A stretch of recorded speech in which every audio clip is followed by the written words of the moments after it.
នេះជារូបភាពពិតនៃស្ពានកំពង់ក្ដីដែលជាស្ពានមួយមានវ័យចំណាស់ជាងគេបច្ចុប្បន្នចាត់ទុកថាជាសម្បត្តិបេតិកភណ្ឌជាតិសម្រាប់ប្រទេសកម្ពុជារបស់យើងនៅតែប្រើការបានជាធម្មតា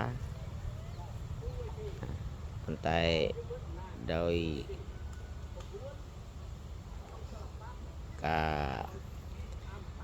ស្រឡាញ់និងចង់ថែរក្សានៅសមិទ្ធផលនេះឲ្យបានយូរអង្វែងបន្តទៅទៀតច្បាប់ចរាចរណ៍ក៏ដូចជា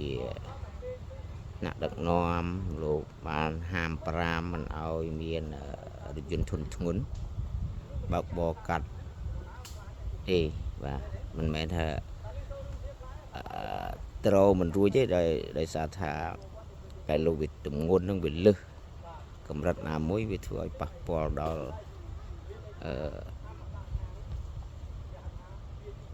សម្ពាធនៃទម្ងន់ធ្ងន់នោះប៉ះពាល់ដល់ស្ពានរបស់យើងបាទណានេះជាស្នាដៃរបស់ពុទ្ធបុរសវីរភាពនៃបរិជារបស់យើងគឺពេលម៉ាន់ទី7ដែលលោកបានបន្សល់ទុកដល់បច្ចុប្បន្នក្នុងកំពង់ក្ដី